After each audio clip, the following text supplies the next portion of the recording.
Yeah? Are you up for some fun? I don't know. I'd like to come up with the most outrageous story I can think of.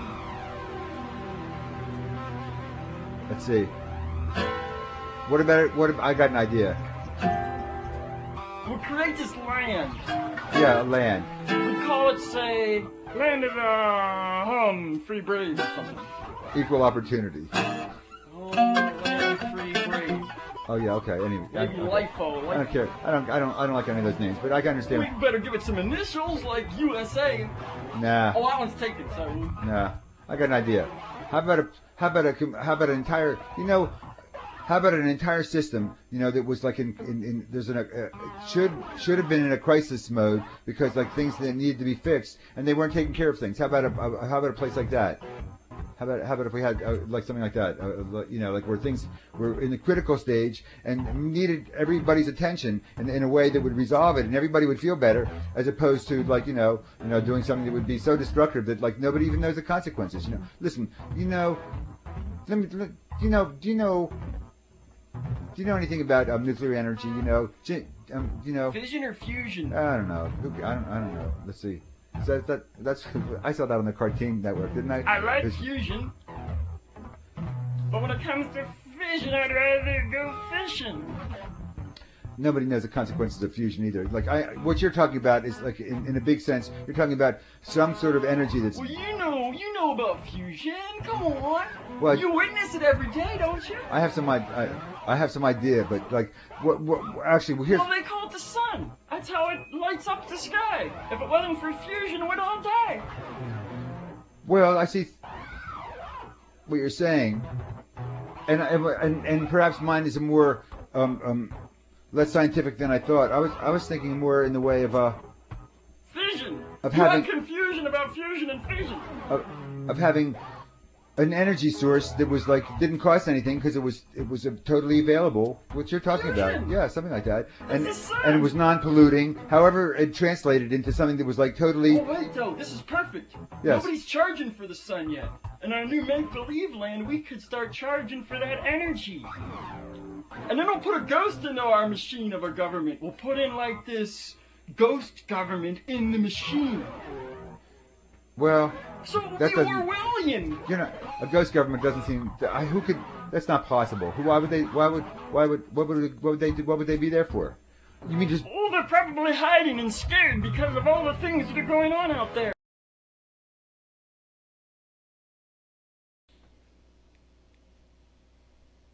One, two, three, four.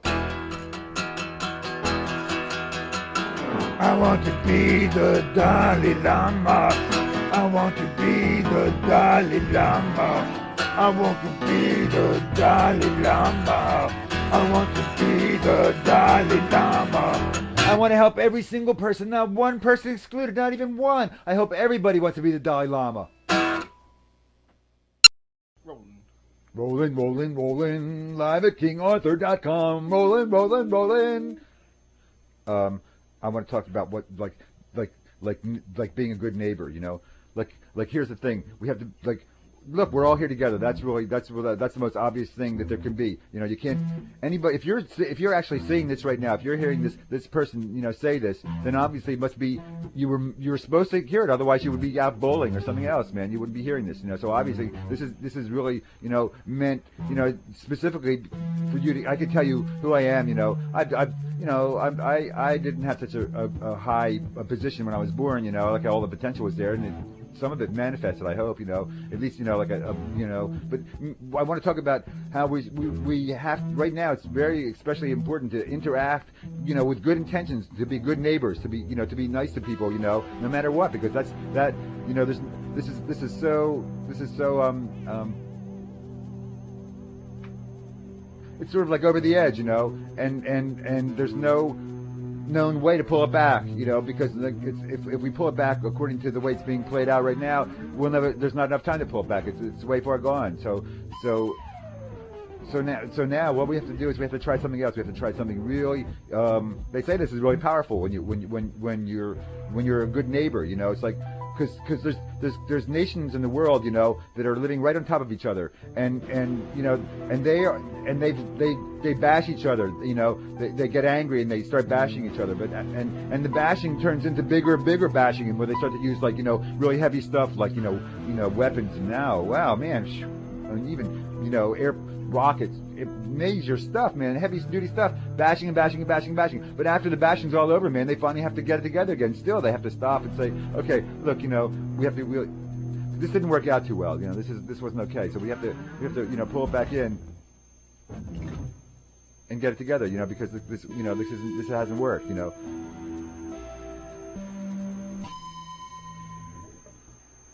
So it really makes like a lot of good sense just to make it your policy, you know, like no matter what goes on, to be a good person, you know, just to be okay with whoever enters your life. If they're disturbing to you, if they cause you to feel weird, you know, I mean, who can control that part of yourself, you know? Who can control, you know? Can you, if you were in control, can you control, you know, being angry? You know, do you ever get angry? If you get angry, then you've got some stuff to learn. You ever get depressed? If you get depressed, then you've got some stuff to learn. You know, I mean, do you feel sad? Do you feel? I mean, do you have all these, like, you know? If you have stuff that's going on like that, then you have some stuff you have to deal with, you know. That's, I mean, and everybody that we see on this planet is really dealing with all that stuff. So good luck.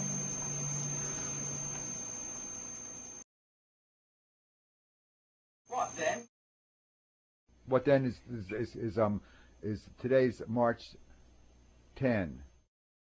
Just so you know what's going on, and this just happens to be an anniversary of an event which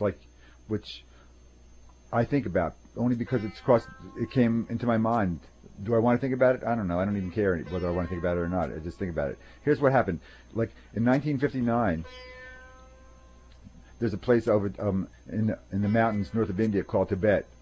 You probably heard of Tibet. You know that guy, the Dalai Lama, the 14th Dalai Lama.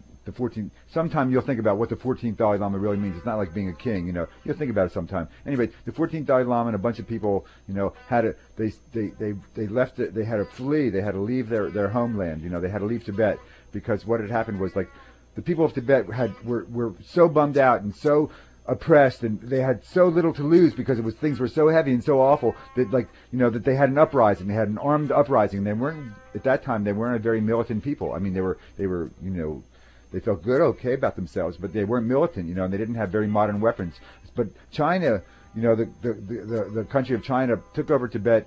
They started moving in about 1950, you know, and they sort of occupied it they claimed it as part of China. Meanwhile, you know, so the occupation became so horrible that the people, you know, they had a revolution, you know, you would call it a revolution, you know, and so they tried to get rid of the people that were oppressing their country. They don't have a similar language. The language is different. They don't have, you know, they share similar kind of things because they're in a similar geographic location. But the Tibetans were on this elevated plateau in the Himalayas, you know, that were like nobody could get to there because it was such a hardship, except in the modern age, you know, and then that's what happened. And so this guy, you know, the Mao Zedong, he was in charge of that, and then they keep the thing going for, you know that China, like Tibet is 1/3 the size of China. It's not a small country. It's huge. It's big, and it has all the major rivers of, like, for India and for China originate up there in the high plateau of Tibet where all those snows are. You know. Anyway,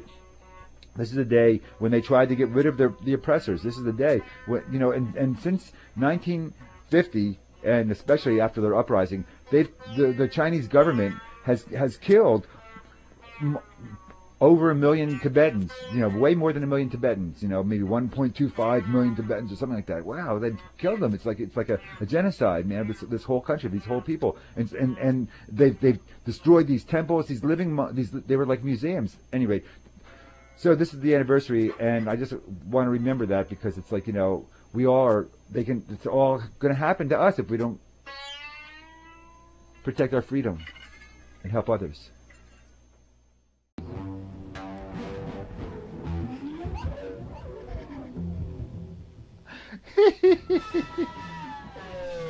Wow, that's fabulous. Oh,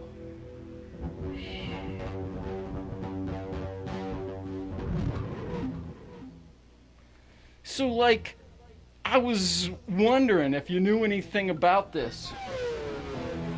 You know, I heard that if everything were to come to the same temperature, that it would kind of be like the beginning or the end, depending on which way you looked at it, and that everything would be the same temperature. No, Perhaps absolute zero.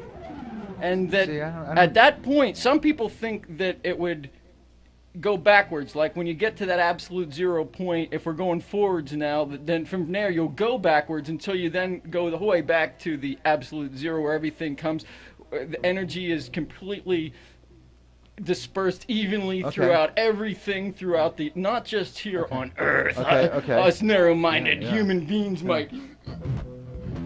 Narrow-minded human beings might. Yeah, you know, think that, you know, that we're that all that is and ever will be. But you know, I'm saying all over the universe. The force, I know what you're talking about, man. It was all the same. Yes, okay. The fuse. Like we were talking about. Anyway, you know, so. That's live. well, live Maybe. It can be. Pinch me, pinch me.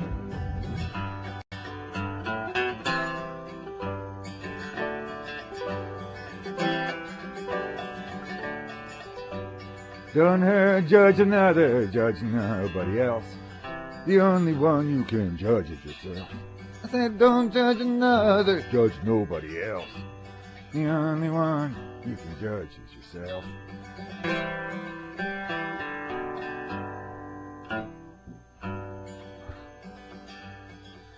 If you walk 5 miles, somebody's shoes, you have some idea why they do what they do. I said if you walk 5 miles in somebody's shoes, you have some idea why they do what they do. So don't judge another, judge nobody else. The only one you can judge is yourself. I said don't judge another, judge nobody else. The only one you can judge is yourself. Nobody knows you as good as you. Be straight with yourself, to thine own self be true. Nobody knows you as good as you.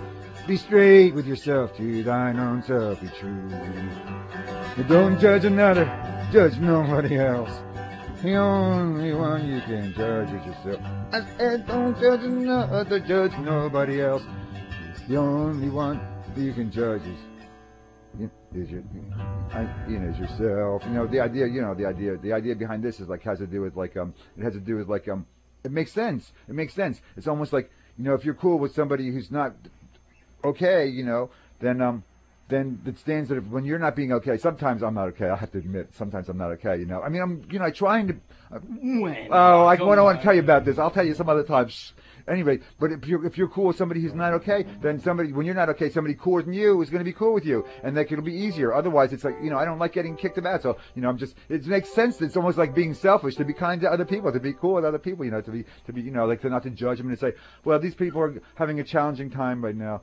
Too bad that it's affecting the environment and me and my future, my grandchildren's children, you know, my grandchildren's children, get out of here. Anyway, but you know what I mean? It's like the future kind of thing. This is the question I have. Is it better to help someone else or to be helped?